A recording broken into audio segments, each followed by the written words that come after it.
So today we're going to talk about something that I've been asked to talk about now for a couple of months, and that is Kratom. Kratom. In fact, I think I'm going to have some Kratom before I talk about Kratom. So first things first, if I put Kratom in the title of this video, it'll probably get to a much wider audience than I'm used to getting. So yeah, be sure to check out my other videos. But no, really what I'm trying to say is the context of this channel, I am a recovering heroin addict. I should say recovering just poly-drug addict, someone who's got a couple years clean from a very destructive lifestyle full of bad stuff and drugs.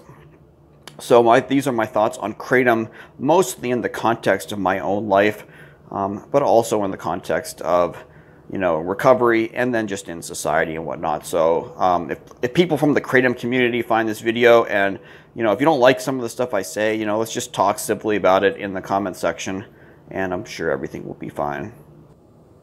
Mix that straight into water. No fancy drink mixers, just straight into water.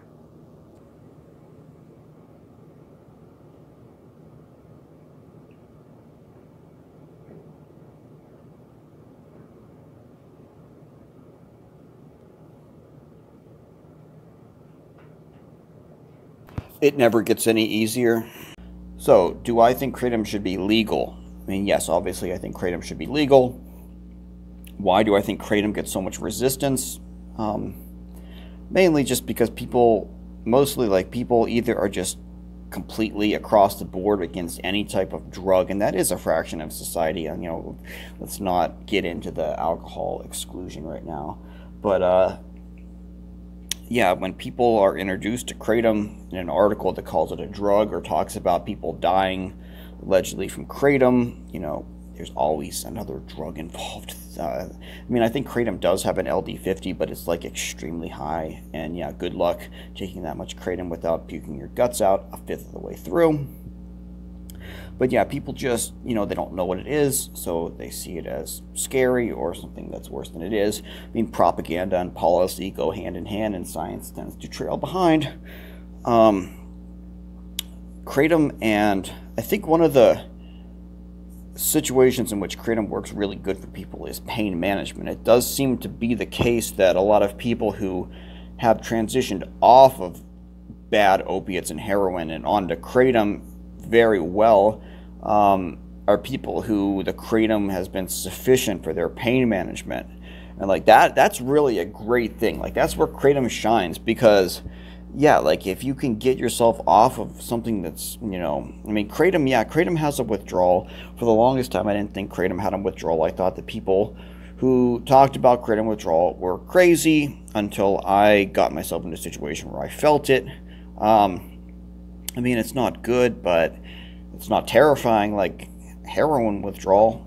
Kratom withdrawal, it sucks, but you can go to work, you can sleep and eat and everything. It's not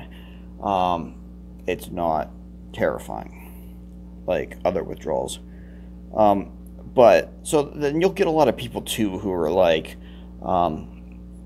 they want to attribute the fact that they got clean and are staying clean from heroin or whatever. They want to attribute it all to Kratom and praise Kratom as this miracle drug.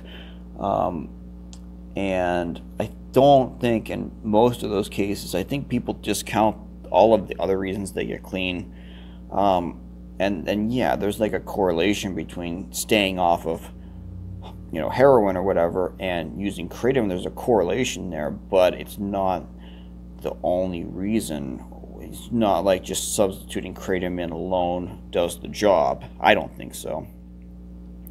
I think people get clean for a lot of reasons, and they stay clean for a lot of reasons. And Kratom, it may help a little bit with cravings. I don't think it actually helps with, because that's the thing about Kratom is, I don't find Kratom all that euphoric unless you haven't done it for a very, very long time. If you get into a situation where you're using Kratom every day, there's not that much of a benefit to it. I don't have pain that needs managed. Psychological pain, I don't think Kratom treats psychological pain very well compared to the way that, heroin and the hard pharmaceuticals can temporarily treat psychological pain. Kratom's just very mild and tame. I think what it does treat is just the general like inclination to get high and the desire to have like something to look forward to at the end of your workday, or at the end of the gym, or whatever it is, where you're, the places where you were used to getting high on an opiate or whatever, you instead have this kratom substitution. So yeah, in that way, like, it satisfies, because like when you get clean from heroin, one of the things I talked about in other videos is like you miss the heroin, but what you really miss is like the thrill of the chase and having that, drug time of the day and all of the little patterns that you develop around using your drug of choice. And you can build all of these similar things around kratom. It does give you something to look forward to, and it is, it does, in a subtle way, like it affects your perspective and your mental state and whatnot. And so yeah, like I think that it just doesn't have that same feel that an opiate does. And even like so yeah, like I guess like it's comparable to Suboxone and methadone, but I think those, I don't know. Well, that's another video. I make another video on that stuff. I've talked about Suboxone before, but and the other benefit to kratom is like, anyone who don't buy head shop kratom, it's so freaking expensive. I'm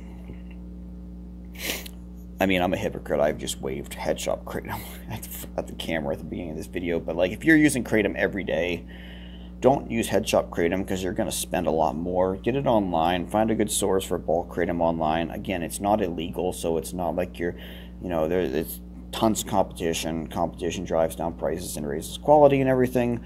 So there's good kratom to be found online. If you buy it online, it's only a fraction of the price that you'd pay for in a head shop, because if you've got a kratom habit of like 30 grams, 30, 40, 50 grams a day, and you're buying it at a head shop, like, you're going to be spending a lot of money on kratom. And one of the benefits of getting clean from drug addiction is that you save so much money because you're not running up these crazy drug bills. And you just want to keep that kratom cost to a minimum so that you can enjoy as much of your money as possible having beaten hard addiction.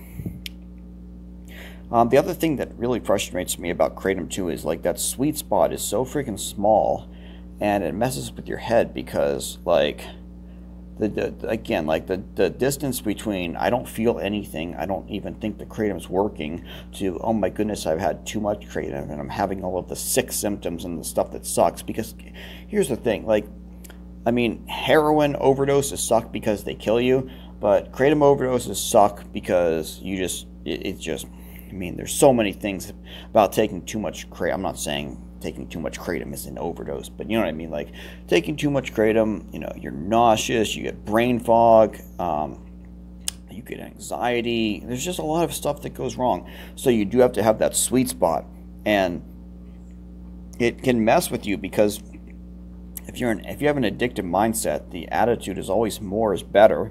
And you always want to take more, so it's hard to have the discipline with kratom, because like you can rationally know, like, there's this sweet spot with kratom, and taking more won't get you higher, and you have to wait, just because of the way the alkaloids are with their different, because kratom's like all these different alkaloids together, and the different agonisms, antagonisms, binding affinities, and all that stuff of the various alkaloids, like, means that you can't get high right away. And you have to wait hours and hours before you can like feel it again, and you can understand this scientifically, but it's really easy nonetheless to get into a habit where you're taking too much kratom and it's doing more harm than good. But do I believe that the reason why they want to pass legislation against kratom is some conspiracy where the pharmaceutical companies want to patent the alkaloids and everything? I don't know if there's anything to that. Yeah, like there are patents on the alkaloids. I forget which company. It might have been Purdue that patented the alkaloids. But that's the thing too, is like Kratom, it's a mixture of like 24 alkaloids. So like if you just isolated the one, I don't remember how to pronounce the word, it begins with an M. If you patented that one and extracted it and tried to give it to a patient alone, like even if it on paper says that it can have pain relief and everything, like, you know, the Kratom experience is all of those different alkaloids and whatever blend you have working together. And it's like, is it really even Kratom anymore? So I don't think anyone really knows what would happen in that type of situation, how a person would react to extracting one of the alkaloids and giving it in a significant dose in a medical setting. Like, I don't know. So, and I don't know if these researchers at these pharmaceutical companies know either. Other things about Kratom, I don't really, I'll have to edit the dead space out.